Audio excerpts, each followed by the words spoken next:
What is going on, everyone? This is the Fourth and Fantasy Podcast, episode 40. That's right, 40 coming your way. My name's Meek, and I got my co-host Woo with you. Woo, we had real football last night. Can you believe that?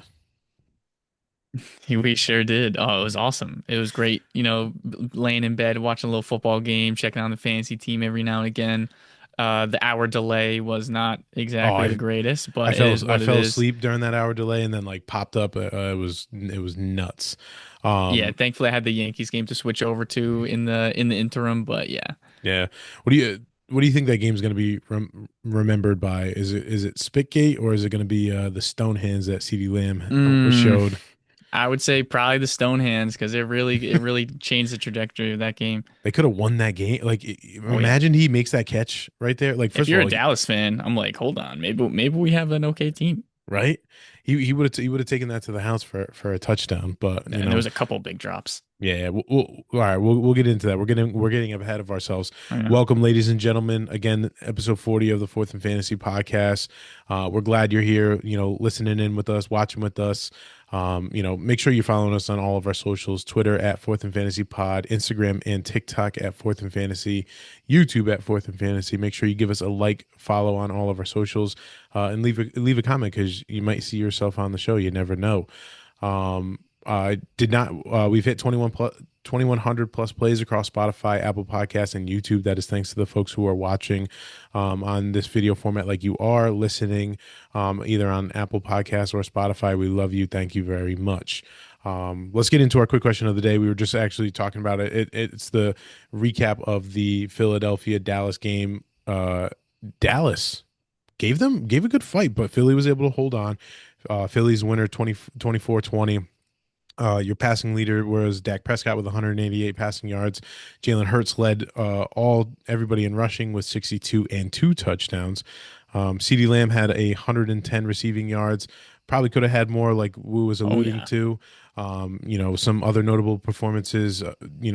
Javonte Williams had two rushing touchdowns. Like who would have thunk it? Sitting on my Um, bench. right. I think sitting on a lot of people's benches. Yeah.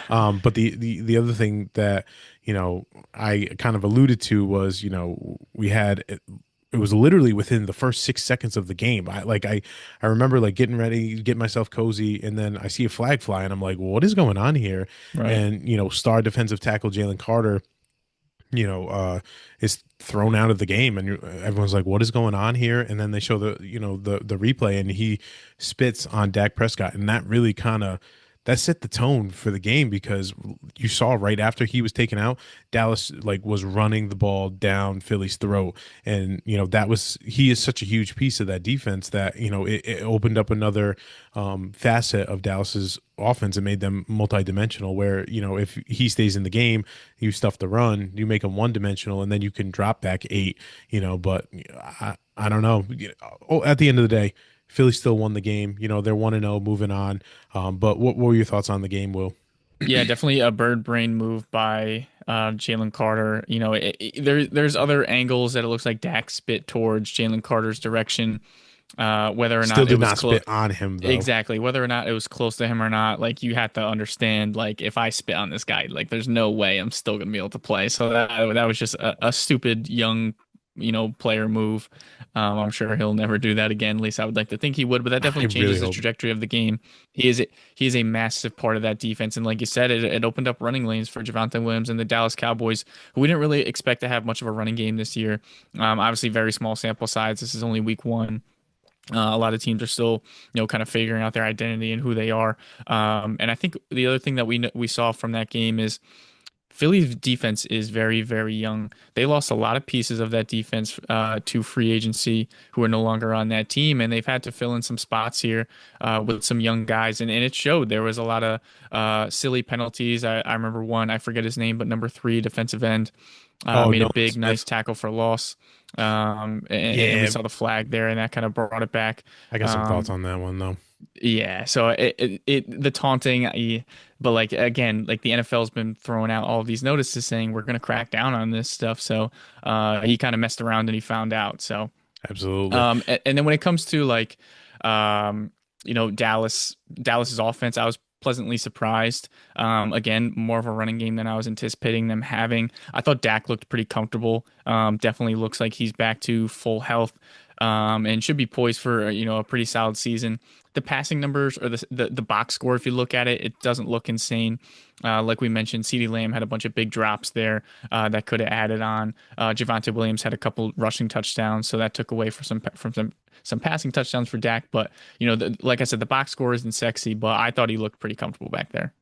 Yeah, speaking of the box score, one thing that sits out to me is AJ Brown, one catch, one target, one catch, 8 yards.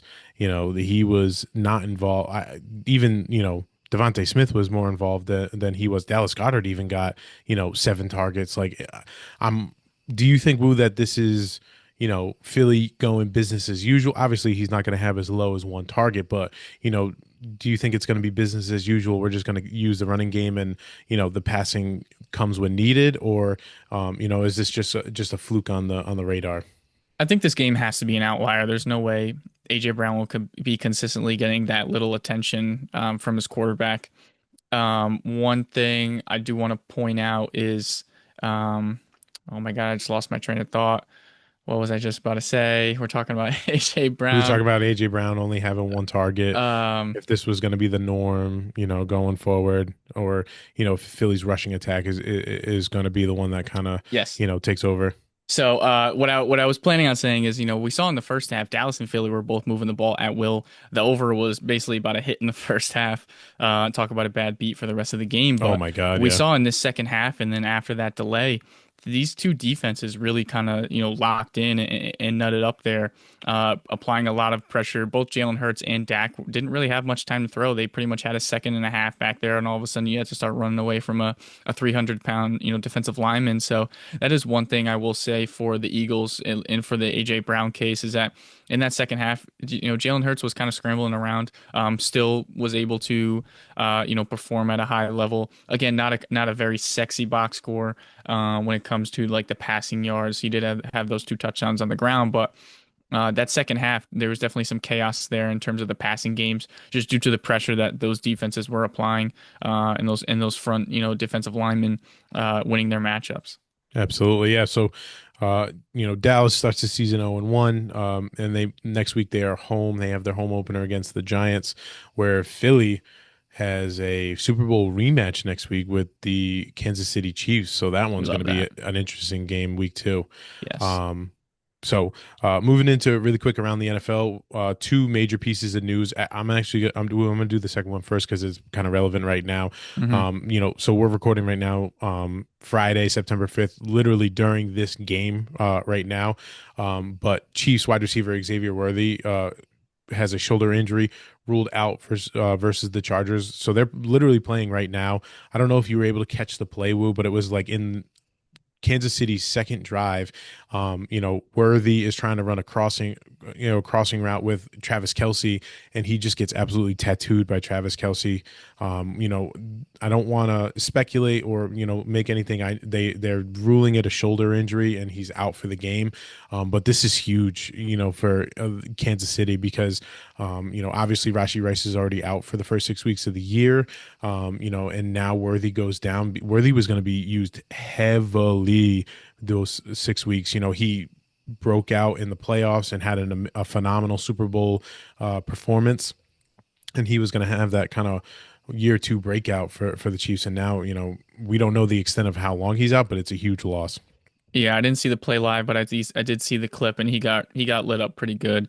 This is now 2 years in a row that I've drafted a Chiefs wide receiver who then goes and gets hurt by his own teammate. Yeah. So I'm, dead inside at the moment. As someone who started and drafted Xavier Worthy, it hurts, man. It's not fun. Really hoping the shoulder is injury isn't anything, too serious, and something that he can get back from in this 6 game absence that we're going to see from Rashee Rice, because that's where most of the production was going to come from, just being the number one guy there.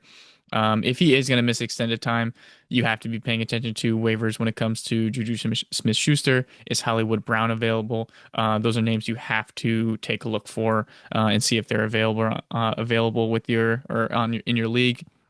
In terms of the severity, again, I'm on the same page as you. I'm not gonna, pull at straws here until I see something concrete, and they run some tests on him. But so as of right now, we just know he's out for the game. And again, I personally, I'm sure as everybody else is, but I hope it's nothing, that's gonna keep him out for too long. Absolutely. Yeah. So just looking at the quick box score right now, currently, we're watching it's minute 44 left in the first half. Since Worthy's absences, I just want to point out that Hollywood Brown has gotten 8 targets so far. The next closest is Tyquan Thornton with 3. It's starting to look like, I'm not going to say definitively right now because the game's still going on and anything can happen. But it's starting to look like, Hollywood's starting to become Mahomes' preferred target here. So, Yep, keep an eye on that. 100%. Um, this next one, I hold your breath if you have him, but 49ers running back Christian McCaffrey listed as a calf. He's questionable for week 1 versus the Seahawks. I believe it was he was a limited practice Woo yesterday, or he did not practice at all. I did see him I gotta limited double at check my some point source. this week, but I don't remember exactly what days it was. So I'm looking through Sleeper right now. It doesn't give me the most recent one. But so, anyways, this kind of came across yesterday afternoon when San Fran had their practice, and I think everybody in the Twitterverse and even in our circle, all hell kind of broke loose because all of last year, McCaffrey's issue was the calf. Everyone was like, he's totally fine. But then it started to be more of an Achilles issue. And then obviously the season he had is the season he had.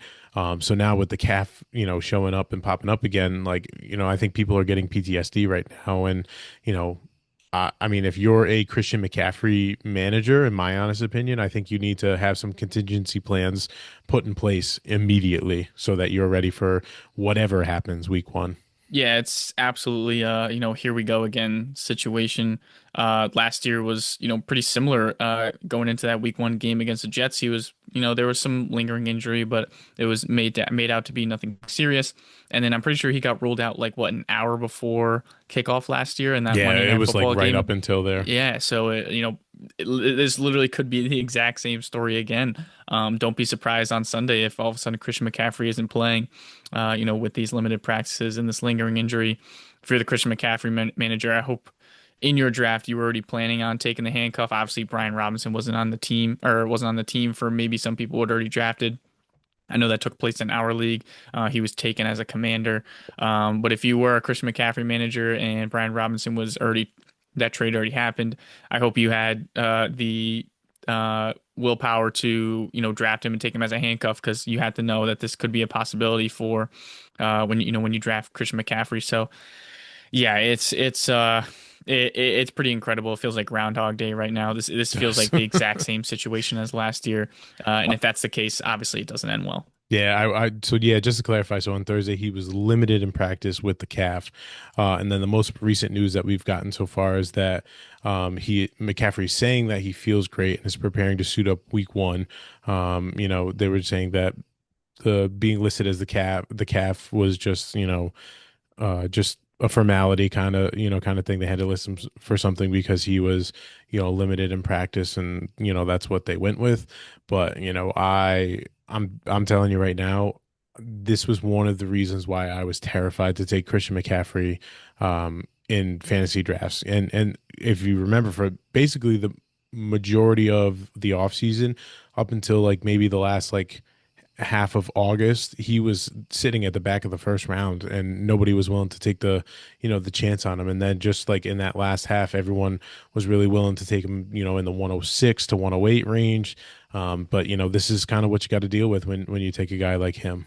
Yeah, I mean, how many times did I ask on this podcast over the summer, like, are you really willing to take McCaffrey at his cost with the injury risk? Like, is that something that you're willing to do? And here we are again. Exactly. So make sure you have yourself a plan going into Sunday. I believe, let me just double check what time that they play I believe at. they're the 405. Yeah, they're the 405 game. So make sure that you have a backup plan for that and, see what happens. All right. So we're going to roll in. We're going to give our week 1 previews. So let's quick keep in mind, ladies and gentlemen, that we're going to go through each game of the week. On obviously we're not going to go through the Friday night game because it's going on currently right now. And everybody give Um, Malik a break if he's looking away from the I know. camera. He is a Chargers Thank you. fan. Let the man watch his team. So we're gonna go through each matchup. We'll talk about fantasy relevant players. We're again, this is kind of a work in progress for us. First time we've done this, so things may look different next week or in the coming weeks. We may get a groove or a different format, but this is what we're gonna roll with. So strap in. So first one we're gonna get going with is the Las Vegas Raiders versus the New England Patriots. DraftKings line is New England minus 2.5. Over under is 44.5 points. And opening week, here we go for Drake May. Yeah. Drake May, very promising rookie. New head coaching staff coming in with Mike Vrabel. A lot of high hopes for him to kind of take the step forward into week one, so we'll see how that kind of goes. So on the Patriots side, obviously, you have Drake May. I don't know if you're willing to start him. Obviously in two QB leagues you definitely want to take the start. You have Ramondre and Travion Henderson, which I think you could probably play both. I think Ramondre is going to see a decent amount of volume. Hmm. Wide receiver side though is kind of really the question.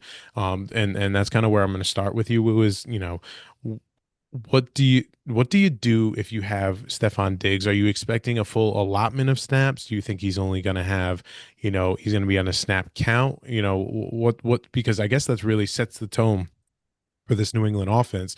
Because if he's on a snap count, then who is it? Like who's Right. the guy who's going to get the majority of the work? I don't know. Yeah, if you're the Stephon Diggs manager, I would think that where you drafted him, you probably have to start him this week. I personally am someone who would probably be cautious in that scenario, which is why I didn't take him anywhere, just because I don't know what week one looks like for him. I don't know if there's necessarily going to be a snap count, but I do think New England has to be cautious with having a 31-year-old wide receiver coming off of an ACL. Like these are just They things you don't have mix. to That does not exactly. mix. Thankfully for this scenario, the Diggs injury happened pretty early last season, so he has had a lot of time to recover. So I think that plays to their advantage here. But again, he's 31 coming off of this ACL. So, maybe when he was 25, he'd be, 100% right now. But when you're 31, it takes a little bit longer to come back from these injuries. But again, if you drafted Stephon Diggs, you probably have to start him this week, based on, his ADP. But I mean, when it comes to Vegas, and I think this argument plays for Drake May as well, their defense lacks a lot of playmakers. Max Crosby can be someone who can wreck a game by himself, but outside of him, there's really not any other playmaker on that defense. So I think this should be a pretty good matchup for the New England offense. If you are somebody in the camp who is expecting them to take that massive leap that people are expecting them to, Yeah, so this would be like a good test for week one to see with a positive matchup with a weaker defense and not a ton of playmakers. This should be a good spot for Drake May if you're in that camp. absolutely. And I was just about to kind of jump in with some PFF stats. I know that obviously it's last season and everything's completely different, but according to PFF, defensively Vegas was, the third worst team ranked by PFF. Obviously they had a good rush defense. They were 69.9 rated in the rush defense, but their coverage was ranked at 32. So, if there's a way to get at this, it's definitely going to be through the air. And if again, like I said, if Stephon Diggs isn't the one who's going to get the majority of the targets, then who is it? You know what I mean? Is it Kyle Williams? Is it Pop Douglas? It's got to be one of those guys. Probably too early in the year to put a flag in one of those guys other than Diggs to start, but something to pay attention to as the season goes on. Yeah, definitely not willing to start any other Patriots wide receiver, even Diggs. I'm, kind of nervous about. But again, if where you drafted him, you probably have to start him. Um, the other thing I want to mention is, the Travion Henderson and Ramondre Stevenson situation. You're definitely going to have to start Travion Henderson if you're drafting him where you did. Hopefully, he's a flex play for you, not one of those starting running backs.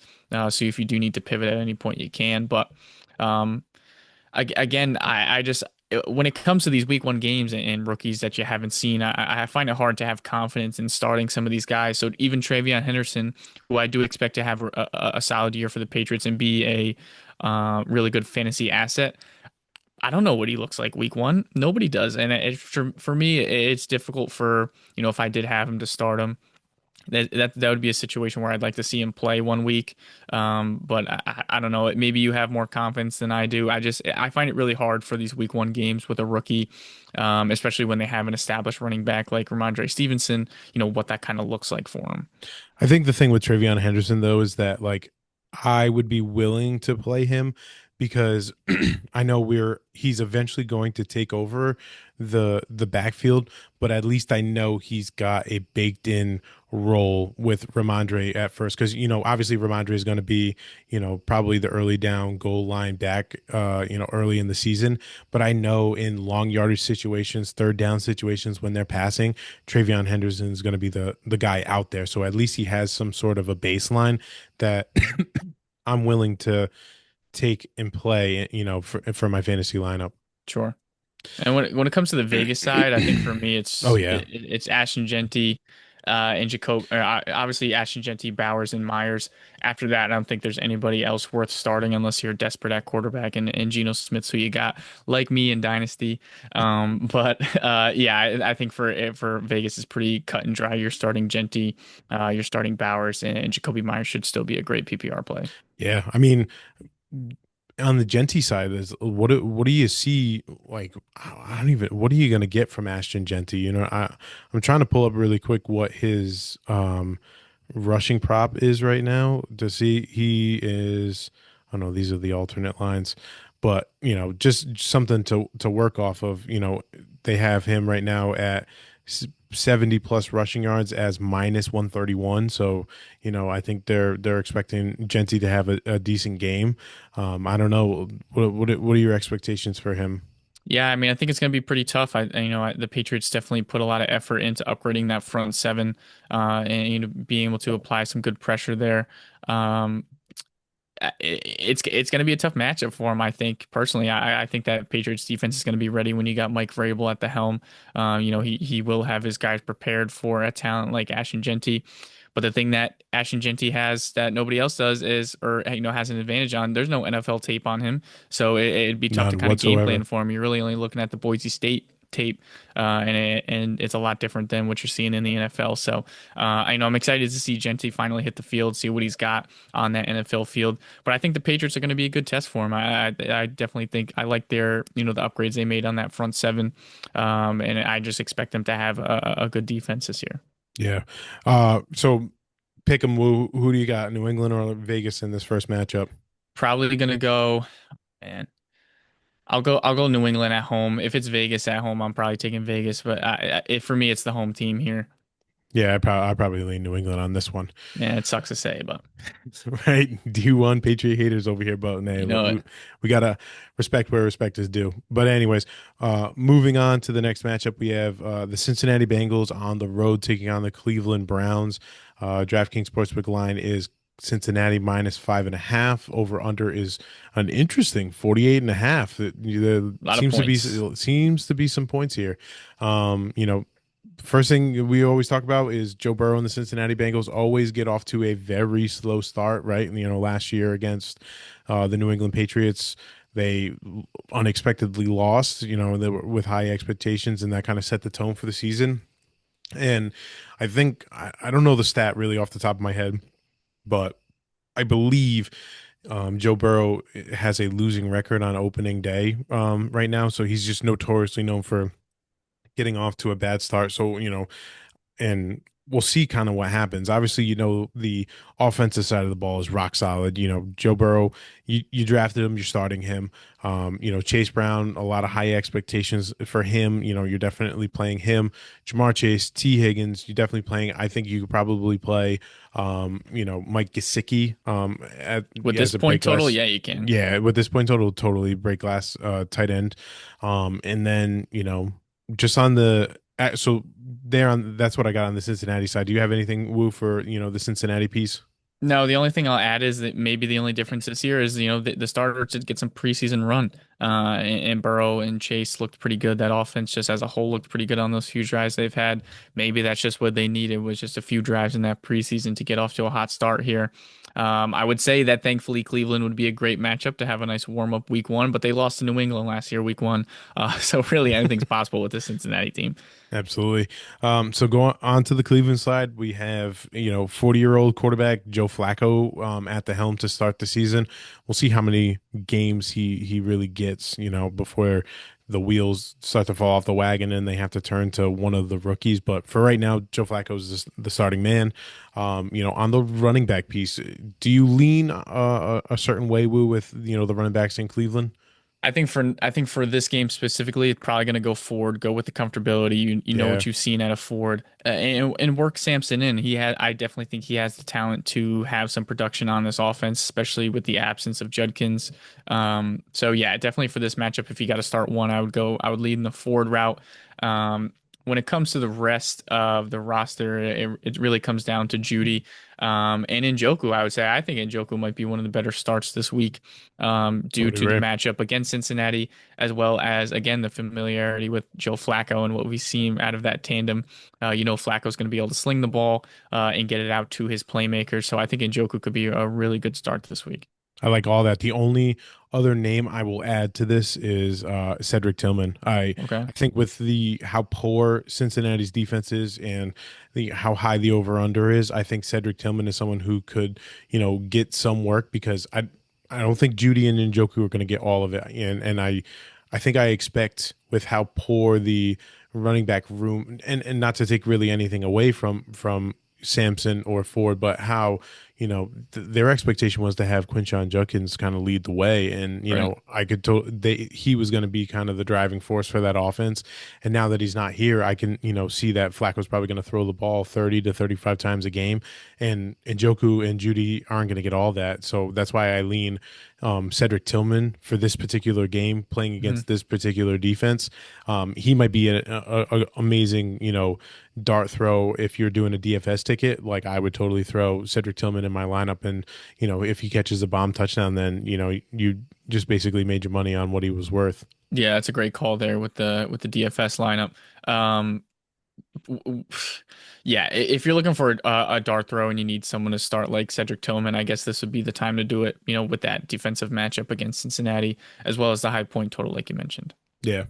Um, I think so. Me, obviously, I just bashed Joe Burrow with all of the, starting slow and things like that. I think Cincinnati's still going to win this game. If they don't, it's scary hours. If they don't, could you imagine if they don't win this game? Like, panic in the streets in Oh yeah, Cincinnati. Panic big in the time. streets. Because Cleveland is way worse than that New England team they played last year. So Right. So we'll see, but I think we're both in Cleveland and I mean Cincinnati, and we'll see where it goes.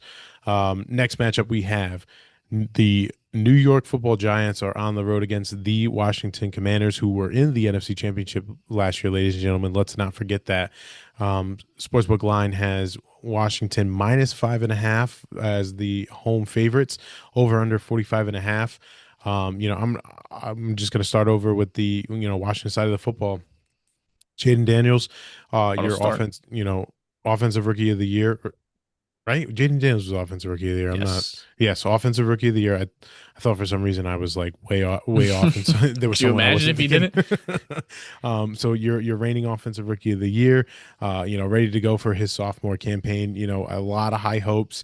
They finally signed Terry McLaurin, so now you have him as your wide receiver one. You have a new addition in Debo, and they ship off Brian Robinson before the start of the season. So I think, Austin Eckler's probably your lead guy there. And then you get some, supplemental things. The one thing I will say, especially specifically with the Washington backfield, obviously we talked about last episode how Bill Krosky was listed as the RB4, but then there were some beat reporters coming in to kind of correct, that unofficial depth chart to say that when they watch practice and, they watch who comes out in, certain sets in specific orders. It's always Eckler, then Bill Krosky, and then Chris Rodriguez. Okay. So take that with what you will. But on the Washington side, outside of Daniels and McLaurin, who do you feel comfortable starting on your line in your fantasy lineup if you had him? I think you got to start Debo. He's going to be a gadget guy for this offense. Why am I forgetting who the coordinator is? Cliff Kingsbury. Cliff Kingsbury. I can't believe I forgot that. Yeah, I think Cliff Kingsbury could be really creative with Debo Samuel. I'm really interested to see what he looks like, what kind of juice he has left. I'm personally, I was a non-believer going into drafts this year. I wasn't really willing to take him where he was going. I liked other names better. But, there's a chance he's still got some juice left, like we saw out in San Francisco. Again, when you're paired with a coordinator who can be as creative as Cliff Kingsbury, as well as, being your quarterback is Jaden Daniels. I feel like that's a pretty good situation for him. And he's also not the wide receiver one. There's going to be a lot of eyes on Terry McLaurin as well. Maybe that opens up some better opportunities for him. When it comes to Washington, though, I'm starting Jaden Daniels, I'm starting Terry McLaurin, Debo Samuel, and then Eckler if you really need him. Yeah, absolutely. So on the Giant side of the football, scary hours. I think you're really comfortable playing. Obviously Malik Neighbors because he was. If you have him, he was your first round pick. And then you're probably in a break glass emergency playing Tyrone Tracy. I'm going to be honest. I don't think you can play Cam Scatterbo this week. No. I think it's too early. I do think he's going to eventually take over that backfield, but I think it's hard to expect that from a day three rookie pick on week one. Yeah. So like if you have to play Tracy, you definitely can play Tracy because he's going to get the volume. And not for nothing, the Commanders' rush defense last year was the fourth worst in all of the NFL according to PFF. So if there's one place where they're weak on the defensive side, it's running the football. So I guess you could probably get a cheap play in Tyrone Tracy this week. Yeah, I think outside of Tracy and Neighbors, I'm not really going to start anybody. I've been hearing some ramblings about Wan'Dale Robinson. People are, kind of interested in what he's got. I I, personally, I don't see the vision there when you got Russell Wilson at quarterback. Maybe when Dart finally sees the field, you might have an argument for me. At this point, though, there's no way in hell I'm starting Wan'Dale Robinson. I will say, as someone who has Wan'Dale Robinson on my dynasty team, he caught a ton of passes for nothing. You got a Like bunch of targets last year, he had 140. Like who do you know who right? that had 140 targets, right? I mean, he had 93 receptions, but for only 700 yards. It was his yards per target were awful, and his yards per catch were even worse. So I think that's why people are kind of whispering his name is because he's kind of if what happened last year is the same as this year, he could be potentially a PPR cheat code. Yeah, apparently, yeah. I mean, it just depends on what kind of Russell Wilson you get. Is it just moonballs down the field, or is he actually gonna be able to hit throws between the numbers, in short yardage stuff? Because that's definitely Wan'Dale Robinson's go-to. And I think that's why his target number is so high because of how many short throws he's seeing and screenplays. So I think that number might be a little skewed at this point, though. I'm just not willing to start him. Yeah. So I think we're both in agreement. We see Washington winning this one. Yeah, yeah, big time. Yeah, If big they don't time. cover, I'd be surprised. All right. Moving on to the next one, we have the Arizona Cardinals are on the road against the New Orleans Saints. Sportsbook's line has Arizona as a 6.5, almost a touchdown favorite against New Orleans. Over under is 43.5 points. Um, you know, I think this is it for Kyler Murray. Just to kind of, I I hate to be, you know hyperbolic here, but I feel like the way his season starts here is kind of a determination of how his career is going to go. Because if he comes out and starts off slow against this New Orleans defense and struggles to build a connection with Marvin Harrison Jr. or hit Trey McBride, I think this is the last year that you see Kyler Murray in Arizona. I don't know. What do you feel about that, Will? Yeah, this is the time for him to ball. You got to come out strong against this bad New Orleans team. And I agree, this is definitely the perfect year for Kyler Murray. That leash is getting real short, especially at the point in his career. He was drafted 8 years ago. Eight. That's This kind of is crazy this to is think his about. eighth NFL season. I remember when he was playing at Oklahoma. I mean, time flies too fast. I'm getting old, but that's besides the point. But yeah, no, this is the perfect start to a season with the season of this magnitude, at least that we think for Kyler Murray. Playing against a bad New Orleans team. really expecting a big game out of him. This has to be a big matchup for him, or a positive matchup, I should say, for that New Orleans defense. And I want to see what those first couple drives look with Marvin Harrison because last year was a very big disappointment. I've seen him talk, I've seen Kyler Murray talk about that connection, and he acknowledges that last year it just didn't work. There was something missing there. But he said that coming into this year they feel really confident, they feel strong about their connection, and they like what they see. So I want to see what those first couple drives look like. Yep. And I think this is going to be a common theme this year with how bad New Orleans is going to be. Obviously, I think, I don't know if you feel the same way, but New Orleans is probably going to be the worst team in the NFL and have I said the three number one wins pick. max. Yeah. So I think no matter who plays New Orleans week one, I can see any reason for playing them. So obviously you're starting Kyler Murray, you're starting James Conner, you're starting Marvin Harrison Jr., you're starting Trey McBride. I could even see in a realm that if you're like, I have to play Michael Wilson, sure, go ahead, Mm, because this I defense think is he's an going to be interesting stash. atrocious, right? I think so too. So other than that, there really isn't much on the Arizona side that you want to consider. And then the New Orleans side, I don't know. Is it just Alvin Kamara Wu and check out here, or like does Olave? I mean, I guess you have to play Olave for where you I'm drafted starting him. him this week. How do you So it how do you feel having to start Olave this week? definitely not confident. I want to pull up that roster again because I looked at it quick. I haven't been able to look too much into it today, so I want to see what my other options are, and we can run through this decision together here Sure, I love that. on the podcast live. So let me see as soon as my phone loads. So I know he was sitting in my flex spot. There he is. Okay, so my other options are Travis Etienne.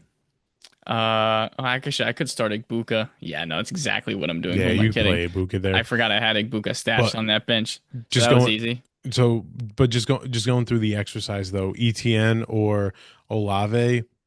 I think I started Olave. Call me crazy. I might play. They're playing Carolina, and Yeah. Carolina's not the greatest of defenses. You know what I mean? And you never know. Like ETN might just come out and take the bulk of that work, and it's business as usual. But What about Jaden Reed? So that's uh, another option I have. also crazy. We haven't talked about it on the podcast. The fact that Jaden Reed is going to play this season with the Jones fracture for those of you who don't know, ladies and gentlemen, what a Jones fracture is. So basically your fifth metatarsal. So the joint where your pinky toe connects to is your metatarsal. He has a fracture there, right on the outside of his foot. So anything that has to do with cutting, stopping quick on a dime, which Jaden Reed is known for and doing, like is going to call it's basically it's pain management is what's being said right now. And the fact that he's going to play this year through it blows my mind. So I'm afraid of Jaden Reed, and I have Jaden Reed in a lot of places. Yep. So if it were me, I think I'd probably play Olave with all of those things considered. Yeah. I think I'm still on the Olave camp there. The ETN one, maybe you talk to me Sunday morning. I might be able to change my mind there. I think right now though I'm still okay with Olave. Um, Not crazy about the Arizona secondary.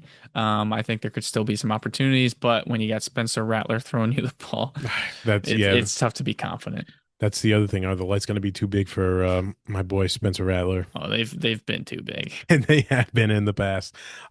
This one's an easy one, right? We're taking Arizona here. 100%. Yeah, 100%. All right.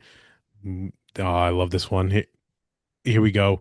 The Pittsburgh Steelers roll into town in the Meadowlands. East East Rutherford, Rutherford, baby. Let's sorry, go. to take on the New York Football Jets. Sportsbook line has Pittsburgh road favorites -3.5. Are you disrespected by that, Will? Yeah, of course I'm disrespected, Yeah. but let me just pull something up here. You can make fun of me for how high I'm sitting up here, but we got some tickets locked in for There the it game. is. I'll be boots on the ground. I I love that. can't wait. Oh my God. The over under is a gross Yeah. 37.5, Yeah. 37 and a half points. I was joking with our good friend Zach, our resident Steelers fan, who I'll be going to the game with. This game is going to end 9-6. Yes. Oh, this is going to be the biggest rock fight you'll ever Yep. see in your life. 100%. So let's for you, we will start with the Jets side. Okay. So obviously a lot of people have had some interest in Justin Fields, with the dual threat ability. Do you think he's a viable start week one against this tough Pittsburgh Steelers Not defense? really. Got to see it a couple times. I want to see how Yeah, the see it to offense believe just it. operates. The offense is going to be completely different than what we saw last year. I've seen a lot of comments coming out of camp and beat reporters from the Jets. This team wants to lean on its run game. They want to score early and then lean on that defense that they have to keep that score and keep that lead that they get early on in the game. This is not going to be a team that's going to light up the scoreboard, whether I like it or not. Yeah. And when it comes to, the pieces on the team, they're going to be leaning on that run game. And then falling back on that defense. Obviously, there's going to be times where Justin Fields has to make plays on third down and some big, momentum plays on drives. I just for this week, I want to see it a couple times before I'm willing to start him in fantasy. But B, also just a really bad matchup against the Steelers. That defensive line is going to be a very tough challenge for the New York Jets, who also lost Elijah Vera Tucker for the I year, was just about to jump in and say that which is just so like. and I, it I I I oohed and ahhed about this offensive line all summer, saying it was going to be the best unit they've had since Nick Mangold was on the team, and here we go. Yeah, but like it couldn't have come at a worse time. You know what I Nope. mean? Like obviously, like take example, the Chargers. Chargers lost Rashawn Slater during training camp, so they were able to make moves during training camp, and then during the cuts to the 53-man roster to figure out and come up with a contingency plan. The Jets have to just go in blind here. You know what I mean? Like they obviously can try to scour the waiver wire, but like you're not going to make a trade in time here to fill that spot. And Tucker is a great interior lineman, so that's going to be a big loss for them to start the week. Yeah, thankfully Joe Tippmann has played some right guard. He's looked pretty solid in that position, so they do have someone who can fill that shoes. But very similar to the Chargers situation, where they can move Joe Alt to where Rashawn Slater was playing. Yes, it kind of fills that hole for the time being, but it's not their primary position, so they're already going to be weaker at that position to begin with, even if they are solid. And then that just leaves a massive hole on that other spot from that guy sliding over. So it's a tough situation. For the rest of the team, I obviously like Brees with the passing upside. Garrett Wilson's going to have 50 targets every single game. Oh my God, he's going to have Whether so whether many. he scores or not, it's just the target volume is going to be absurd. And those are the only two guys I'm starting for the Jets. Yeah, yeah. I'm curious to see what the over under that they have for Brees and his rushing yards. They have him at 44 and a half. Wow, that's It's a pretty low. last season his average was 58 and a half. So, I think Sportsbook is putting a lot of faith in the Pittsburgh Steelers rush defense, which, I don't blame them. Yeah. Moving over to the Pittsburgh side, we have Aaron Rodgers, old man Aaron Rodgers, playing starting quarterback. I don't think you have to play him. Nah. Um, unless you absolutely punted your Yeah. quarterback Then during you're the down draft. You atrocious. don't have to do that. Um, the interesting piece I guess we should talk about is the running back or the backfield, because I think obviously we have been huge Caleb Johnson guys, and last week on the podcast we talked about how the depth chart showed that Caleb Johnson was the RB3, and I do believe that Jalen Warren's going to get a lot of touches to start the year. I think Johnson will eventually get in there and take the majority of the roles, but I think Warren is the guy you want to have starting week one. I don't know. What's your thoughts? Yeah, 100%. I mean, we've talked about it with rookies, with and especially specifically with the running back position. This is something that takes time over the year. Very rarely does a rookie running back just, get full reins going into week one, like an Ashton Genty situation. So that's definitely not going to be the case here for Caleb. I would like to think as the weeks go on, we'll see those opportunities for him increase. I'll be curious to see what the opportunity split looks like after this game, because it will be a telltale sign on how quickly this transition may happen. Warren's going to be used in the passing game as well, so he has that added upside. I think he's a startable play this week. Again, it's not the greatest matchup. The Jets have a pretty solid defense. I expect Aaron Glenn to have those guys ready to go, and that front seven should be pretty tough to be able to run on. So I'm looking forward to that. What I will say is the matchup I can't wait for is DK Metcalf versus Ahmad Gardner. Yes. Yeah, I'm excited. I'm excited for that one too. I was just about to say DK Metcalf's over under for receptions is set at 4.5, where the over is plus money. I mean, outside of Ahmad might be back. Listen, out, all it'll take Ahmad is one game and you get your nickname back. All it takes is one. If you shut down DK Metcalf, we could be having a different conversation on Monday. I just don't see how he doesn't catch 5 passes though, because outside of like just sticking to the Pittsburgh offense, like I don't see who else catches back. Like maybe Jonnu Smith, but like I Yeah. don't think Jonnu Smith's taking that much away from him. Jalen Warren out of the backfield, but like he's got to have like at least 6 catches coming out of this game, And I will give credit where credit is due to your point about Ahmad Gardner. If he is back, but the other thing too is that you know DK can get moved around the field. You move him in the slot. You get him, you get your playmaker the ball, and I would hope Arthur Smith is smart enough to do that. But I've seen crazier things come out of that man. Outside of Metcalf and Warren, when it comes to the two tight ends, are you willing to start either of them? And if so, what is the confidence level? Is it really just hopefully one of these guys falls into the end zone? Or is there actually any sort of confidence? Because I can tell you right now, I got zero confidence in both of these guys as of right now. As someone who has to play Janu in one league, I have no choice but to play him.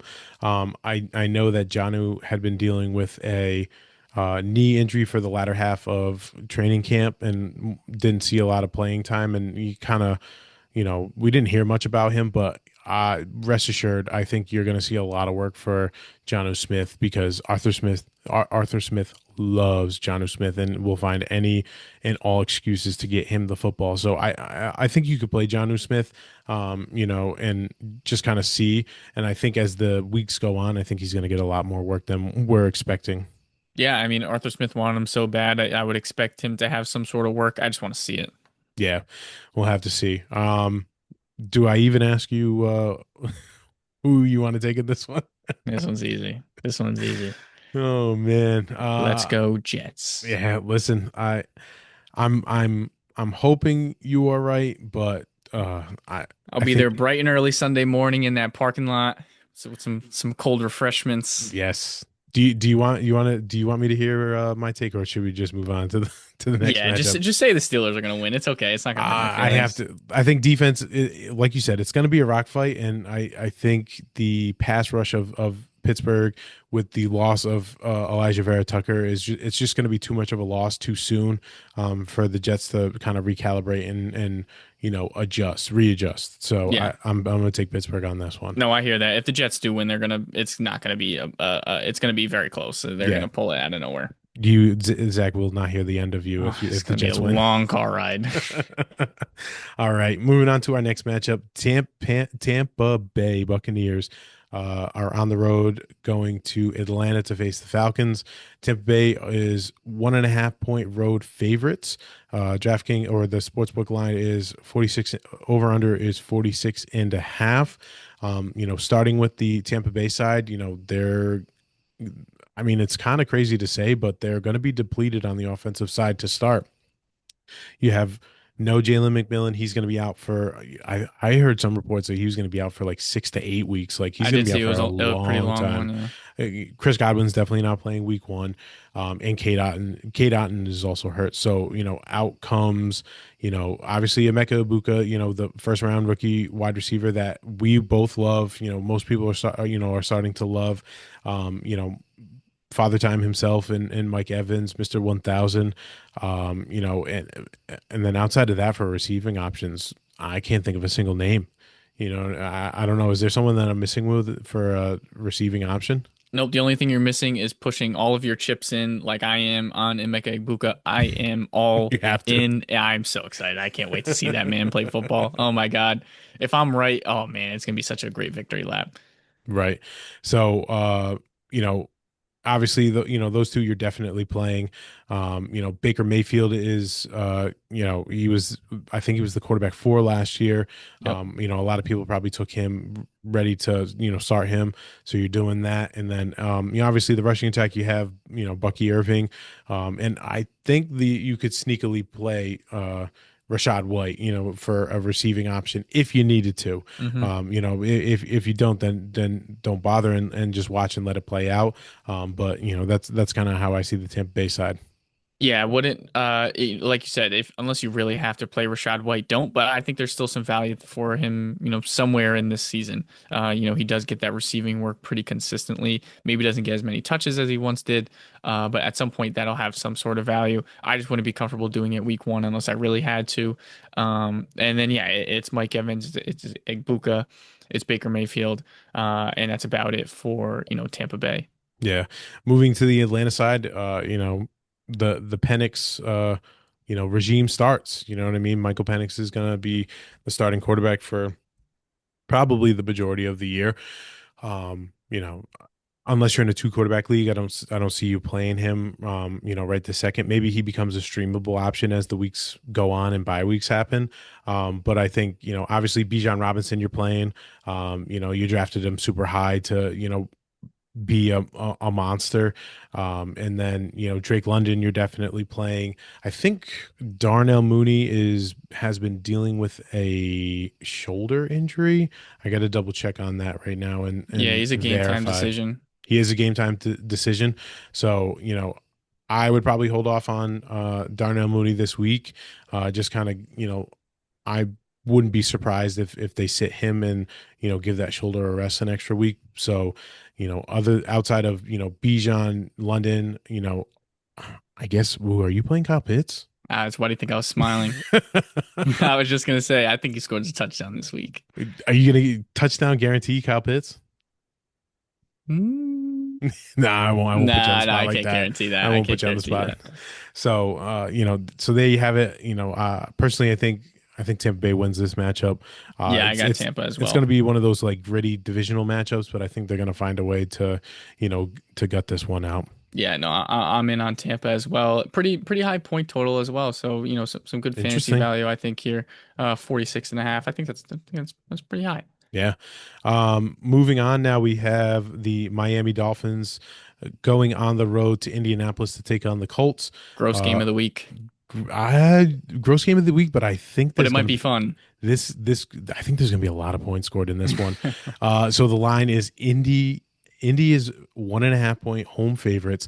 Over under is 47 and a half. So I'm just going to come out and say it right here, Will. I think this game hits the over. I really do. I am not a believer in Indianapolis's defense, and I think Miami has enough horses on the side, on their offensive side, to score points. And I think if Daniel Jones and Shane Steichen are smart, they get Tyler Warren involved early and often, and this could be the like how each week there's always that unexpected shootout game of the week. I could totally see this game being a shootout game of the week. Yeah, the point total says so. Vegas is definitely interested in it. Yeah, I think you're right. I mean, Indy's got to get Tyler Warren going early. We know he's going to be a big part of this offense in terms of pass catching. When it comes to the rest of the, pass catchers they have on this team, there's some solid names, but it's nothing that jumps off the page. So when you have a talent like Tyler Warren, you want to get him involved early and often. So I think he would be a great play. You mentioned that you're not confident in the Indy defense. I most certainly am not confident in the Miami defense. No. I can make that case pretty easily. That's not exactly. It doesn't take a rocket scientist to know that. I think Jonathan Taylor is going to go off this game. Again, zero confidence in that Miami defense, specifically the front seven. You want to start Tyler Warren. You Michael Pittman and Josh Downs. They went pretty late in draft, so maybe you don't have to start them if you don't need to. If you have to, I I I guess think the with point total is in your favor. Yeah, I was going to say in this matchup, I would totally be willing to play Downs. More on the fence with Pittman, but I think there's enough, that could support it to where Downs has a decent enough game. Yeah, no, I can hear that argument. If I did have to pick one of the two, I would probably lean the Downs side as well over Pittman. Again, I guess the point total is in your favor here, and also if you have those guys on your team, there's a chance you might not even have to start them. Yeah. And then obviously on the Miami side, you're playing Devon Achane 100%. You're definitely. I think Tyreek has a good game here because I don't trust the secondary in Indianapolis. I think Jalen Waddle has a good game. Hmm. If both of them, play the full allotment of snaps and are you know, healthy through this game, I could totally see them both having 100 yards receiving. Oh yeah, I think this would be a great matchup for Tyreek Hill. However, Indy did bring over Charvarius Ward from San Francisco, so that's something you have to pay attention to. But the Miami offense can be so creative, moving around Tyreek Hill and Jalen Waddle, and then just having that speed, something that you can't teach. That obviously adds an extra level to this offense. I think Devon Achane is going to be a great play. I also think you have an argument to start Tua if you need to, especially in like super flex leagues. If you can start to, I think that's definitely a solid play here for this matchup specifically. However, if it's just a redraft and he's like not the quarterback that you drafted, no need to go out of your way to start him. Absolutely. Who do you think pulls out of this matchup? I'm gonna go Indy at home. I Uh, think I think Miami could be a dumpster fire this year. I agree. I agree, but I think, you know, Indy's lack of a defense leads to, tends to lean towards the Miami side. I think Miami takes this because, I agree with you. Miami could totally be a dumpster fire, but what Miami is known for always is beating up on non-playoff teams and then losing to playoff teams. And I don't Hmm. see Indy as a playoff team. Yeah, that's a fair argument. So, I totally skipped this matchup. So we got to go back up one. The Carolina Panthers take on the Jacksonville Jaguars. Carolina is on the road. Jacksonville, 3.5 home favorites. Uh, 3.5 point home favorites. Over under is 46.5. Let the Liam Cohen regime begin in Jacksonville. Obviously Liam Cohen, Rody Boy, we give props Let's to. go. Is the head coach over in Jacksonville. We'll Rody see. football 1-0, by the way. Hey, yeah, shout out, right? Let's go. I think they're on the road this week. I don't know who they're They are playing. for the next 2 weeks. Oh yeah, so we'll have to wait and see them home. But anyways, back to Jacksonville. Uh, you know, Trevor Lawrence. I think similar to the Kyler Murray conversation. I think actually it's not. I don't know if it is really It because no, they it's a prove it year. It's a prove it it's a year. prove it year, but the money is tied to Trevor Lawrence for a long, long time. But I think this is a prove it year of whether or not he is the franchise quarterback for Jacksonville. I hope he is, but you never know. I guess the question is, what do you do in the backfield with ETN and Bigsby? If I got to pick one, I'm going to go ETN. I have that confidence in him. I'm a firm believer in if you can put something on tape, you can replicate it. It's not just a one hit wonder kind of thing. I don't think that season in 2023 was a one hit wonder for him. That's still in him somewhere. I think Doug Peterson ruined that offense last year. So really excited to see Liam Cohen in here. Again, I said this all summer. Liam Cohen, we saw him have two top 24 fantasy running backs last year in Tampa Bay with this massive onslaught of Bucky Irving coming onto the scene. All of a sudden, Rashad White is still hanging around in that top 24 running backs, for fantasy purposes. So, if anything, if there is some sort of split here, I think there's still some value. If I got to pick one, I'm going to go ETN. I've seen it before. We've all seen it before. His ability in the running game, excuse me, in the passing game is again gives that extra layer of production for him and some extra fantasy points. Definitely. Obviously in the receiving game, you're taking Brian Thomas Jr. Um, do you play Travis Hunter Jr.? Travis Hunter. See, It's we tough. had all summer to put this off, and we had this And now conversation so now's many the time, times, right? and now it's like, okay, do we start him? And I still can't make up my mind. And okay, I've come to a decision, and it's the way I've been leaning this whole time, and I'm not going to start him. I need to see it. I Okay, feel like I that's keep fair. saying it this episode, but if I'm going to have confidence in something, I need to see it. I need to have seen it happen at some point or have some firm belief that other people believe it can happen. The stories of Jacksonville weighing his usage between offense and defense, that has to be a red flag, at least in my opinion. If they're all of a sudden just going to pick, one side or the other for that game, I mean, we have no way to determine that. So again, it's week one, so it's everybody's starting with a fresh slate 0-0 in terms of your fantasy leagues. I would personally lean the way of not starting him, and if I lose that week because of it, you know what? We're on to week two, and I have a full season ahead of me. I'm gonna go the route of not starting Travis Hunter. Uh I'm gonna do it. I'd be willing to start him this week, and the reason why is I'm gonna stick to what I know that has been put on paper, and he's been listed as a starter throughout the as the depth charts have come out, and he's been listed as a backup as a cornerback. So, in my mind, and listen, Liam Cohen's an offensive guy. You know, he wants to start. You know, his tenure in Jacksonville off strong. So it's great Travis Hunter plays defense, but I think they drafted him to mainly play offense. So I think I'm willing to play him because I think he's going to get so many more snaps on the offensive side as opposed to the defensive side. And when you look at, you know, the coverage rating on PFF for the Carolina Panthers, they're the fifth worst team in coverage rating. You know, obviously things change over the offseason, you know, that's totally, you know, a thing. But, you know, if I'm going off the data that I know of last year and they were a poor, you know, pass coverage, you know, defense, I'll play Travis Hunter.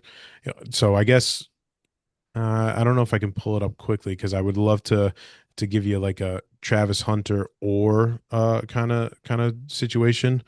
Let me see if I can find him. Travis Hunter or Travis Jacob Hunter, Jacoby Travis. Myers. I think I would take Travis Hunter because I I'm sorry. I'm starting to get a real. We didn't talk about this in, you know, the Las Vegas matchup, but I'm starting to become a believer in Dante Thornton. Oh, that guy was Um, balling. I And th oh my God. I think, but you know, maybe week one, maybe I lean Myers, but I think by the end of the year, I think we're talking about Thornton as being like a dude. Like Yeah. he's gonna have so much value dynasty wise. The height and speed. Yeah. So, would you rather have this week Travis Hunter against Carolina or Debo versus the Giants? Debo. Okay. Would you have Travis Hunter against Carolina or Chris Olave against Arizona? Travis Hunter. And then would you rather have Travis Hunter or Stephon Diggs, who takes on the Raiders?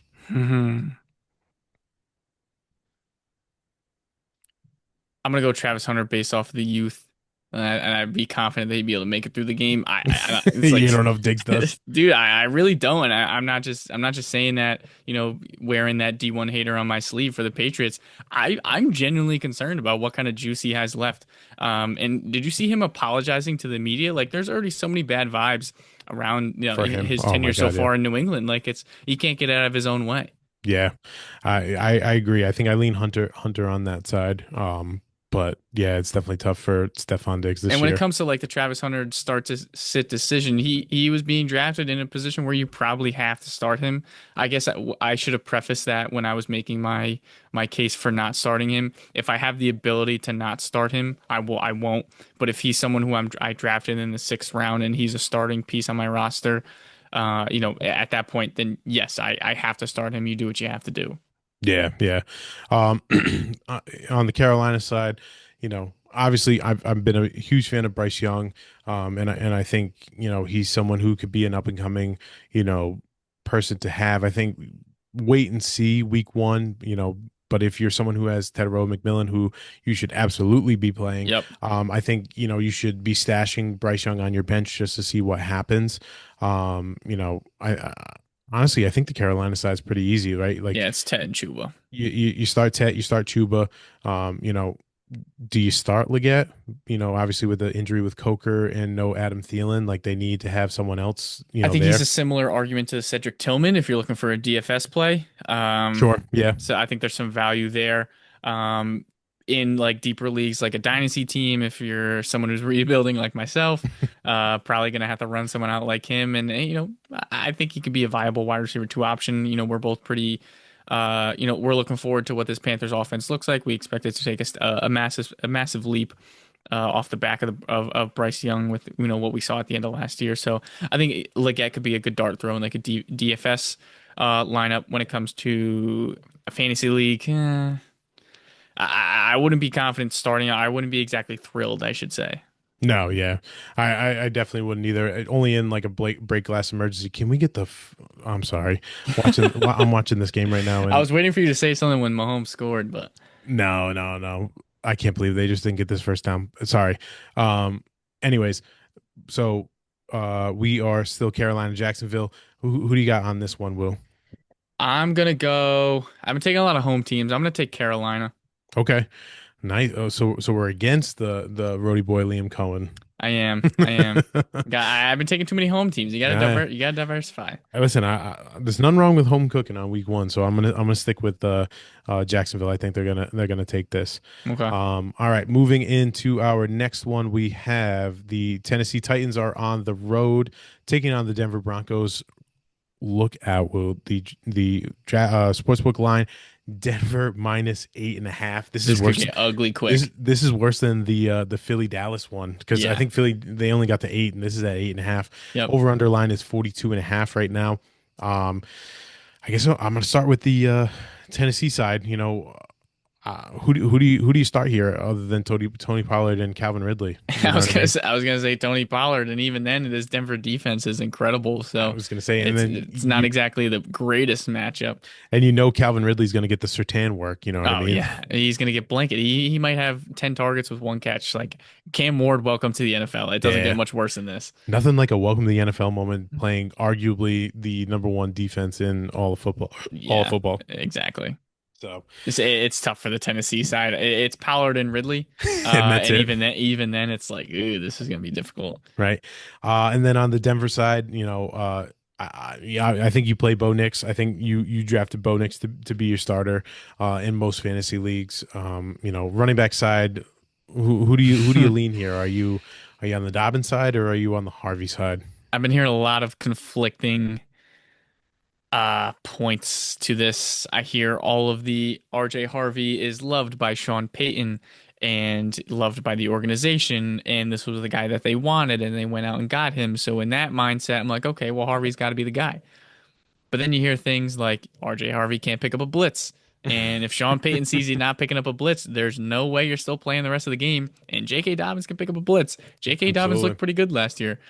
So I think I'm going to lean with J.K. Dobbins at the moment. Um, Again, the confidence and the comfortability of seeing somebody on an NFL field when that's the decide when that is the difference between two players, one I've seen play on an NFL field and one that I haven't. 9 times out of 10, I'm probably going to lean towards the guy who's already played. I'm going the Dobbins route here. I think Dobbins had some value early on in this season throughout the first 4 or 5 weeks. If Harvey starts to get some work after that, whatever, at least makes sense because of how much they've raved about him, as an organization. But for this game specifically, I'm gonna go with the Dobbins route. And then yeah, you definitely draft Bo Nix to play him. Cortland Sutton have to start. Um, Evan Ingram, yeah, I think this would be a Yeah, good you matchup play for you him. play Evan Ingram. Yep, this I think this is a great matchup for him. Outside of him, I'm not touching Marvin Mims, Troy Franklin. So yeah, that's me for the Dobbins piece. What do you think between Harvey and Dobbins?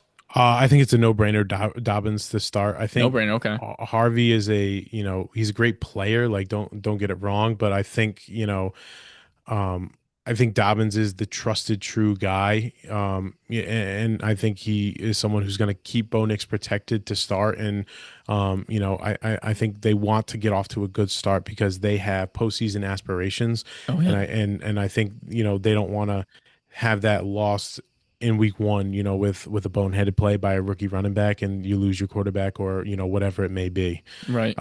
So yeah, I definitely think it's Dobbins and for the receiving piece, probably just Cortland Sutton and Evan Ingram and check out. There's no reason to flirt around with like Marvin Mims, Pat Bryant, who I love. I think it's going to take some time for him to really get going.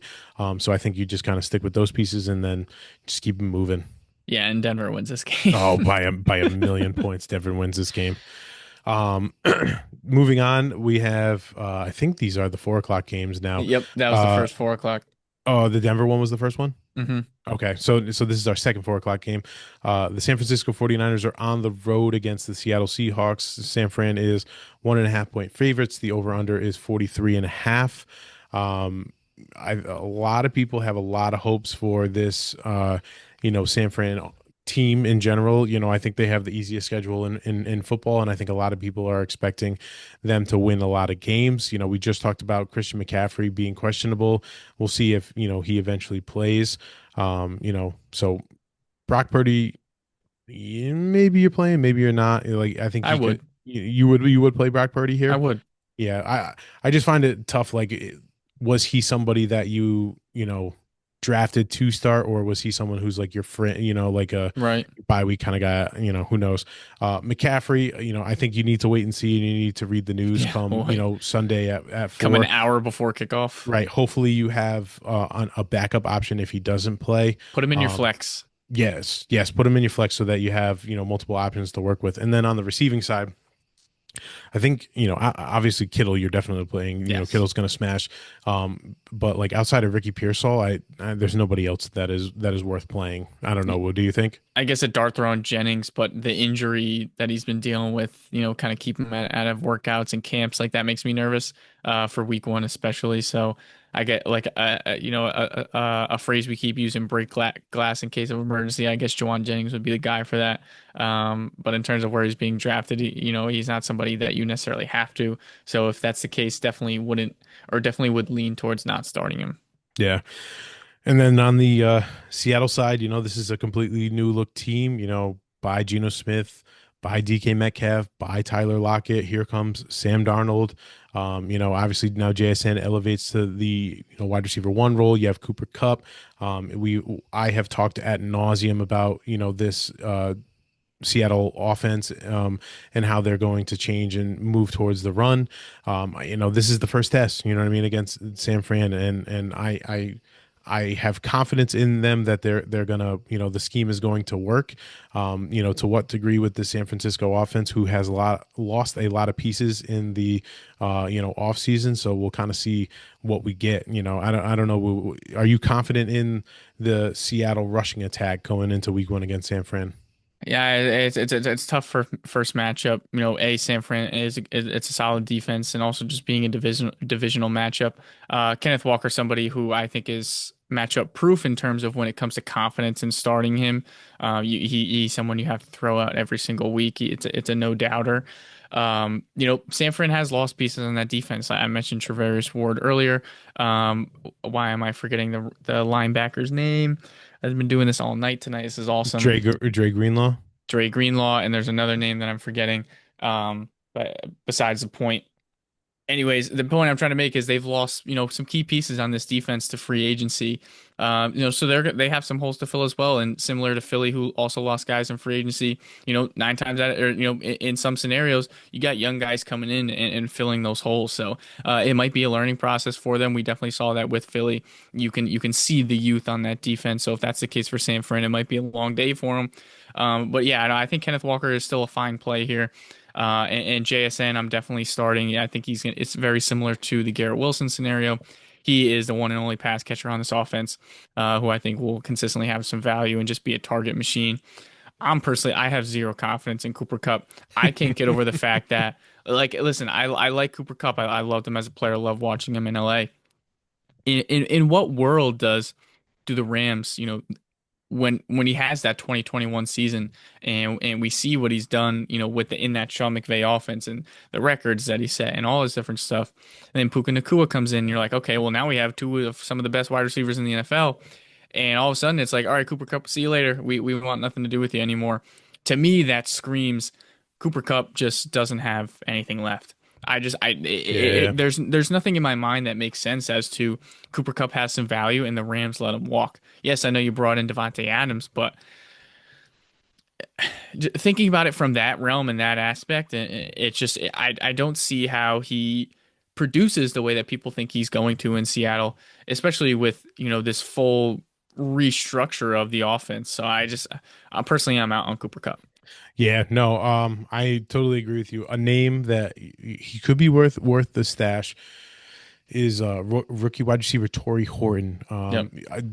The key piece, the reason why I would say put him as a stash is because this team in the offseason paid money for Marquez Valdez-Scantling to come in and be their wide receiver 3. They cut MVS at the end of training camp because of how good Torrey Horton played. And he is their clear-cut wide receiver 3. And depending on how much juice Cooper Cup has, like you're saying, Wu, if you feel like he doesn't have much juice, Horton might become the 2. Yeah. So stashing him now might be worth it. But Like, am I screaming at the clouds when it comes to that Cooper Cup take? Like, does that make any sense to you? If he was a Charger and all of a sudden and he had all that success and all of a sudden they let him walk and he goes on to another team, there's no way you're sitting here confidently saying like, yeah, no, I think Cooper Cup still got it, right? no, I think it's the similar situation with like Debo. Like, obviously the Commanders don't expect to have, the Debo where he was in San Francisco. I think any team who took Cooper Cup is not expecting, that 2021 version of Cooper Cup who was the wide receiver one. Maybe hoping just for a little bit of juice to keep them going, but I don't see his stint in Seattle being a long one. Right. So who do you have in this one? Do you have San Fran or are you Seattle? I'm gonna go San Fran and just keeping the fingers crossed that McCaffrey win or is playing because I was watching the Herd earlier with Colin Coward, doing a little TV while my computer is being worked on by Yep. IT. And I don't remember the record exactly. And it might be 0. I just don't remember it exactly. But the record of Kyle Shanahan when Christian McCaffrey does not play is really, really, really bad. Oh, okay. Yeah. I was I think that's my take is TBD on McCaffrey. I think if McCaffrey plays, I lean San Fran. I think it's going to be close. I think this is a really good line at 1.5. But if McCaffrey doesn't play, I think Seattle can pull this one out. And if McCaffrey doesn't play, you have to start Brian Robinson. Oh, have to. Yeah, we got to make sure that we say the name too. And depending on McCaffrey's situation, because listen, San Francisco running backs love to get hurt. You might want to stash Isaac Orendo on your bench as well, Yes. just in case Brian Robinson gets hurt as well. All right. This is a good one. I like this one. Next one of the 4 o'clock games we These have next few games are yeah, nice. these are great ones. The Detroit Lions are taking on the Green Bay Packers division rivalry in Lambeau. Line is Green Bay -2.5. Over under is 47.5. Um, is it crazy to say, Woo, that this could be the game? Chargers just scored. I Keenan was gonna Allen, say, let's I thought you were go, gonna say, is it crazy baby. to say that Keenan Allen's back? And I was gonna say, No, maybe he's not. he's never not been back. Let's just say that. But anyways, going back to the Lions and Packers, is it crazy to say that this game could potentially decide the NFC North like week one? It's not also, but I will say though, I'm not a fan of these week one division games. Like, No, especially to the magnitude of the of what Lions they and the have Packers, because like you just said, is this going to determine what the NFC North looks like? Because imagine your week one game decides it. has that much like impact to me. Well, they I don't they know. obviously they play again. You know what I mean? Because you play your division twice, but like that second game is going to be a pivotal game against each other when they do play in Detroit. You know, so which side do you want? It definitely has, to answer your question, it has major impact. Yeah. So where do you want to start with this one? You want to start on the Green Bay side, or do you want to start on the Detroit side? Probably Detroit because it's very cut and dry. You're starting Jared Goff, you're starting Jahmyr Gibbs, you're starting David Montgomery, Amon-Ra St. Brown, Jamison Williams, Sam Laporta. Yeah, Yeah, and you for have to what you for where drafted, you he's being yeah definitely for where he's being drafted. You have to start him. I think it's really that simple. Um, you know, Jameson Williams. oh yeah. Did I not say Jamison Williams? I didn't think you maybe you If did, and I I totally didn't, missed it. if I didn't, definitely you're starting Jamison Williams for sure. I'm just on the Um, on the high right now of the Chargers up right now, 8 points on the Chiefs. yeah, no, I think it's very cut and dry for that Detroit offense. You're starting all those guys that you drafted. So I guess then the question then moves into who are you the most, which out of all of those players that you just said, who are you the most nervous for, going up against this Green Bay defense? Because this Green Bay defense just got a lot better Oh yeah. with having Micah Parsons. So like, is there anyone that you're concerned about on the offensive side? Excuse me. Probably the confidence in Sam Laporta just because of the a little bit disappointing last year. So that's something you have to pay attention to. Um, in terms of running the football, I think Jahmyr Gibbs will still be fine. Maybe David Montgomery coming off that injury just based on where he is in his career. Maybe you see that affect him a little bit. But I think Gibbs will be fine. Amon-Ra is just like always open no matter who he's playing against. Always. And Jameson Williams is that boomer bust player that you know that going into when you're picking him. Yeah. All right. Moving on to the Green Bay side. We have talked. very This is a highly lot of different. we talked very highly of the Green Bay side. We have high, aspirations for this team. Obviously we've talked about Jordan Love being potential MVP. Wu and I both like them to win the division. So on the offensive side, I think you totally can play Jordan Love here. Josh Jacobs is definitely a must start. Oh no. You take him as your running back one. But the question really starts to now become is in the offensive side. So I guess we'll start from the very top. Do you play Jaden Reed knowing that he's going to have to deal with this Jones fracture every single week? No, no, Okay. at least not week one. Yeah. If he's out there and it's clear and obvious that this man is in pain, there's no way. Yeah. I heard from another podcast I was listening to is like he just feels like he's going to be the kind of guy where, you know, doesn't practice on Tuesday, doesn't practice on Wednesday, maybe gives you a limited practice on Thursday and then a limited practice on Friday. And you're like, God, I don't even know if he's going to play. You know what I Yeah. mean? Like it's going to be scary hours for there. Matthew Golden, I think basically in all this, with the status of Reed, the lack of kind of initiative from Dobbs being the number one, receiver and Watson being out, I think Golden's actually a decent play for wide receiver this week. Yeah, definitely a little dicey, rolling him out week one. You haven't seen him play yet. He was also kind of in that starting to get to that range in your drafts where maybe you don't necessarily have to start him. So if you have the option, I would say maybe, if you have another option that's better than Matthew Golden, someone that you're more confident in, I have no problem with you not playing Matthew Golden. But I do agree, based off this Jaden Reed injury, as well as just the other guys around him with like Dobbs and Wicks, the collection of Jaden Reed, Romeo Dobbs, and Dontavian Wicks, we've seen these guys together, and nobody's really taken that, that path to the wide receiver one role where Jordan Love is looking for him on every play. So Right. the opportunity is absolutely there for Matthew Golden to take. And I think I'm willing to say with confidence that I would play Matthew Golden. Listen, Wow, look how far you've come. yeah, I've come a long way. The man who's hated on Matthew Golden from the draft process all the way to now, I just because I think it's just the sheer amount of volume that he's going to get. I think when they come out in one and two wide receiver sets, I think he's the dude. You know what I mean? Like maybe Dobbs comes out in one wide receiver sets, but like he's coming out in two wide receiver sets. Like it's not Jaden Reed. Jaden Reed's Right. their slack guy, and they're not gonna, bring him out on the field more than they need to. So I would, with confidence, I play Matthew Golden. Yeah, I'm really excited to see what he looks like in this Packers offense. I think they can get creative with him, have him stretch the field for Jordan Love, and there's definitely an opportunity for him to be that favorite target for Jordan Love and to be a confident starter on a week-to-week basis. Right. And then last one, Tucker Craft. You willing to roll with Tucker Craft this week? This is a tough matchup. I do really like Tucker Craft. I just don't like the matchup. Probably any other week I would be willing to start him. Not really against Detroit. Yeah, yeah. All right. Moving on to our last 4 o'clock game, we have the Houston Texans taking on the Los Angeles Rams. The Rams are home. Uh, Sportsbook line has the Rams 3.5 point favorites. Over under is 43.5. I'm going to start with the Houston side on this one. New offensive scheme. Bobby Slowick out, Nick Caley in. So here comes CJ Stroud and, Nico Collins. Hopefully they have really molded to this new Nick Caley offense, and good things are going to come. But we'll kind of have to wait and see. But obviously, Stroud, maybe you're not playing week one. Nico, you're 100% playing week one. I think And Nico's the only guy I'm playing. yeah, I was just about I'm to not say touching like a running back. you're not touching a running back. Period. No, no way. Yeah, yeah. I I mean, think how do you? We have no idea what this backfield's supposed to look like. You have Nick Chubb coming off a gruesome, gruesome injury.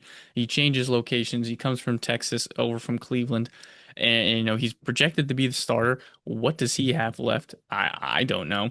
You got the Dameon Pierce experiment that we've seen over the last year and a half, 2 years, who was supposed to be the next best thing since sliced bread for this backfield, and that didn't really work out either.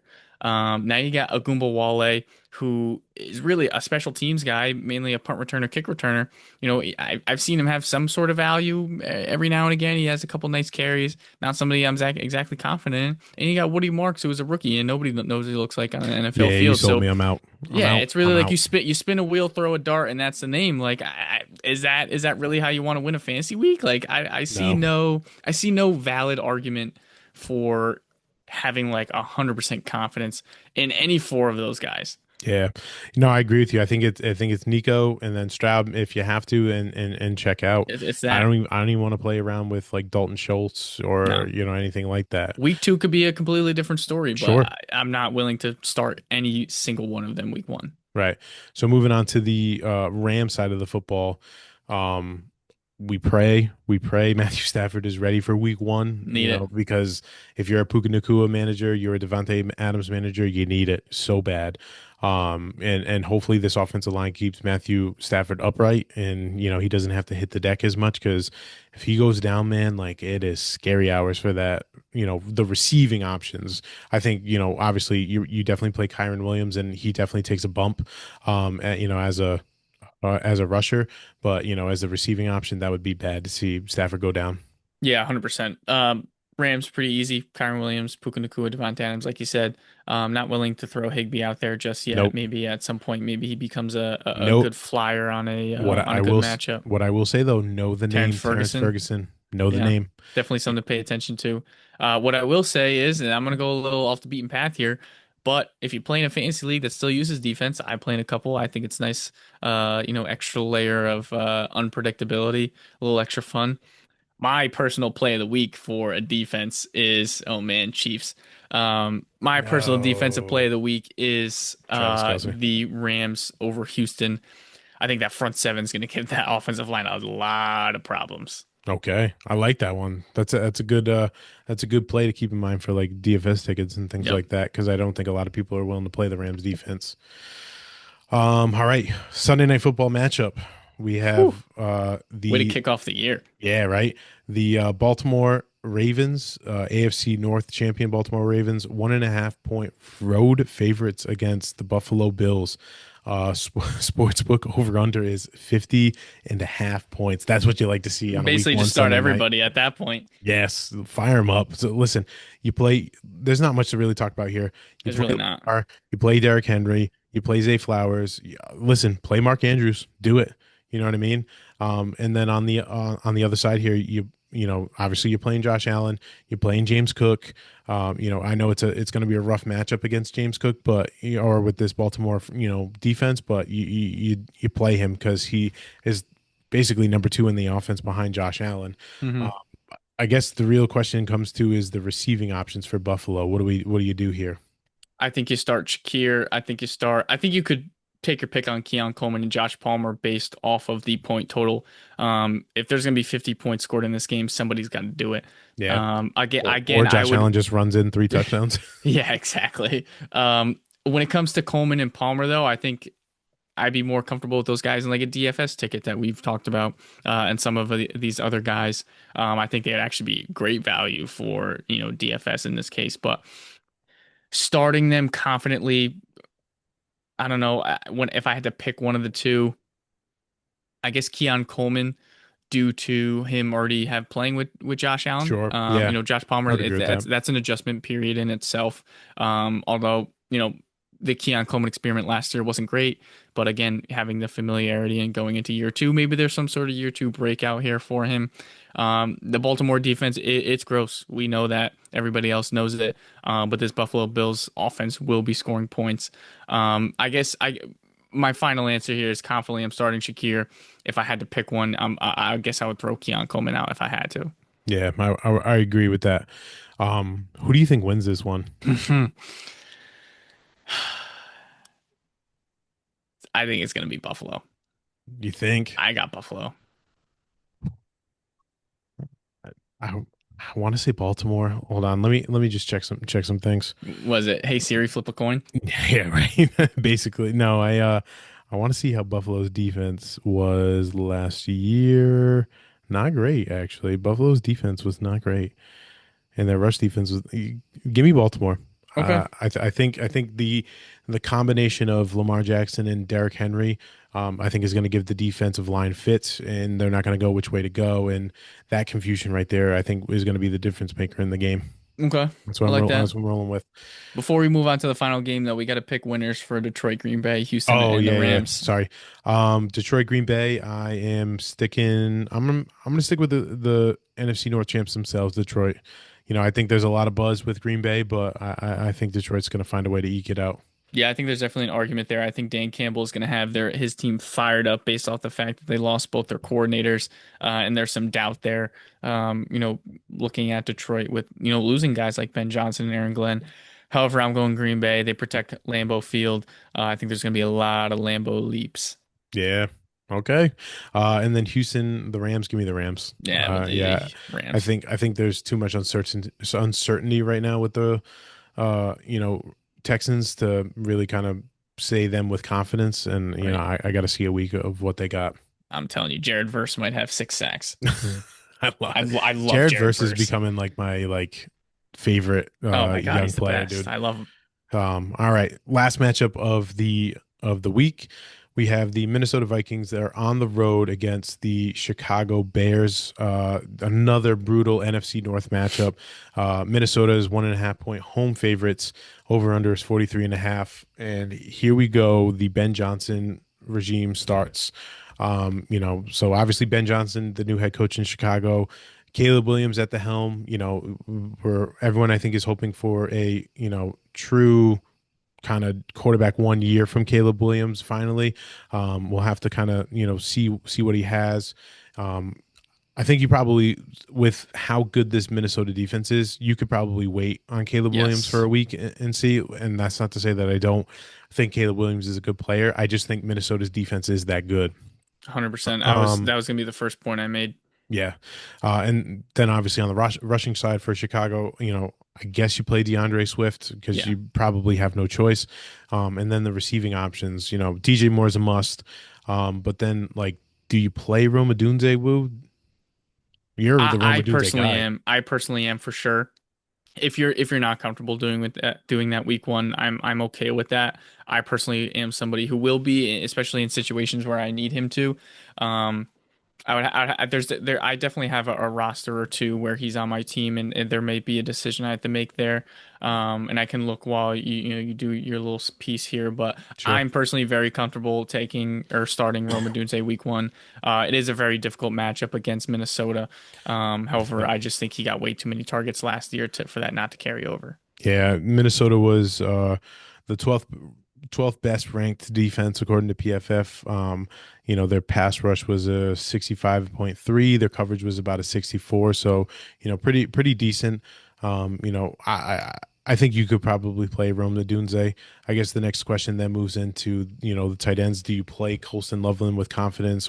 And, really, I think it's only Colston Loveland if you're going to play someone. I wouldn't even play Cole Kmet because I think, if you don't have the confidence to play Colston Loveland, then I think him and Kmet are going to kind of cannibalize each other on the tight end side, and maybe you just need a couple of weeks and just let Loveland get kind of accustomed to the offense and just see where Caleb puts the pecking order. Because another name we haven't talked about is Luther Burden III, who had a phenomenal training camp, and I think if he starts to work into the pecking order, then these are all good things for Caleb Williams, but tough for picking and choosing who's going to do well on a week to week basis. Right. Um, and then so on the Minnesota side, we got JJ McCarthy. I don't think anyone is playing JJ McCarthy unless you're Zach Marzano and you I was kept him just gonna say that. 14th round of our league. I think you're definitely playing Aaron Jones. You're definitely playing Justin Jefferson. Do you play Adam Thielen here? Jordan Addison is Nah. suspended for the first 3 weeks. I think McCarthy's got to throw to somebody else. Do you not think that it's I think it's Hawk over Thielen. yeah, okay. I could definitely I could totally see Hawk being it. And is there anyone else that I'm missing really? On either side? We got Aaron Jones, Justin Jefferson, Hawkinson. I think those are locks for Minnesota, and you don't touch anybody else. Yep. Yeah, I guess when it comes to Chicago, it's the Roma Dunze question. I personally, again, totally comfortable with starting him week one, and I will be. I guess the only question mark would be the Loveland and Cole Kmet piece. What kind of side do you fall there? I think for early purposes and week one purposes, Probably going to go the Cole Kmet range, and see how they are using Loveland in this offense. We've touched on this before, and I know you've mentioned this as well, where the Bears kind of have an interesting scenario here where they have these two tight ends and they go out of their way to take Loveland with the 10th pick and have him be the first tight end off the board. Does that make Cole Kmet just a hand in the dirt kind of guy, and is Colson Loveland basically a fourth receiver out there? Right. So, and I think I'm in the camp of maybe just waiting the week and seeing how it plays out. Yeah. So there you have it, ladies and gentlemen. That is our week one preview. I know that was a long episode. We appreciate you all sticking in, listening with us. Please make sure that you're following us on all of our socials: Twitter at Fourth and Fantasy Pod, Instagram and TikTok at Fourth and Fantasy, YouTube at Fourth and Fantasy. Make sure you give us a like, follow on all of our socials, leave a comment. Next time you see us, we'll be recapping all of week one, and talking about some performances and potential waiver wire pickups and things like that. We appreciate you watching, listening, but I'm gonna get to this Chargers game right here. Will Let the man watch his team. 7:20 left. Chargers are up 20-18. We're driving right now. Listen, I'm not gonna say that we're winning, but hopefully they can close this game out. We'll see. But with that being said, ladies and gentlemen, we appreciate you listening. We love you, and we'll see you on the other side. See ya.